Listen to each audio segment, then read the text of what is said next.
سلام الله عليكم مشاهدي الأعزاء، مرحبا بكم في قناتكم تلسكوب ماروك. وكالعادة كنجيب لكم أخبار جديدة، أخبار موثوقة، أخبار صحيحة 100% من مصادر موثوقة.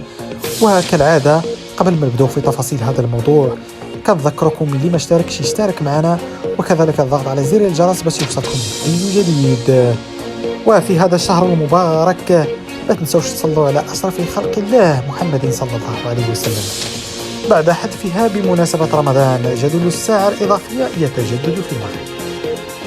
عاد النقاش حول الساعة الإضافية غرينتش بزيادة ساعة كيطغى على اهتمامات المغاربة، وذلك بعد حذفها بداية أسبوع الأول من شهر رمضان، حيث تجدد مطالب بالتراجع عنها، وذلك بالرغم من مرور أزيد من 4 سنوات على صدور المرسوم حكومي يروم العمل بالتوقيت الصيفي بكيفية مستقرة.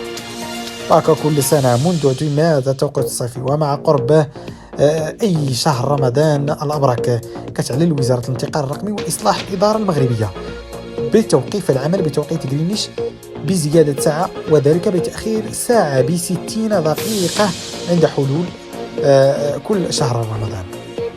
وأوضح بلاغ الوزارة أنه ستتم بعد نهاية شهر رمضان باش ترجع العودة للعمل بالساعة القانونية بإضافة 60 دقيقة عند حلول الساعة 2 صباحا من يوم الأحد 23 أبريل القادم، أي عيد الفطر إن شاء الله.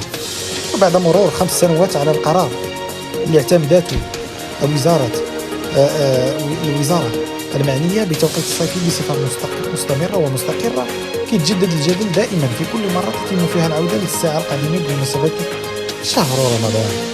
هناك العديد من الابتسامات في مواقع التواصل الاجتماعي، وأبدى المستخدمون للمنصات ارتياحهم بعد العودة لتوقيت غرينتش ولو بصفة مؤقتة، كيعبروا فيها عن أملهم في أن تستقر بشكل دائم. في هذا الإطار دونت إحدى الصفحات العقارب الساعة تعود إلى توقيت غرينتش في المغرب، الله يجعلها ساعة دائمة، اشتقنا لهذا التوقيت المريح للنفس والجسد. ودون أحد المتفاعلين على فيسبوك: الساعة القديمة كتخليك تحس بالحياة ورجعات لبلاصتها يعني. وغرد آخر عبر حسابه على تويتر تنسيقية الشعب الذي فرضت عليه الساعة القانونية أو الساعة الإضافية الغير طبيعية والغير قانونية. ما زال ننتظر نتائج دراسات، الناس كتنتظر واحد دراسات علمية حول الآثار الإيجابية للساعة الإضافية التي وعدنا بها السيد رئيس الحكومة السابق، مرادفا أن الساعة الإضافية كلها أضرار نفسية جسدية.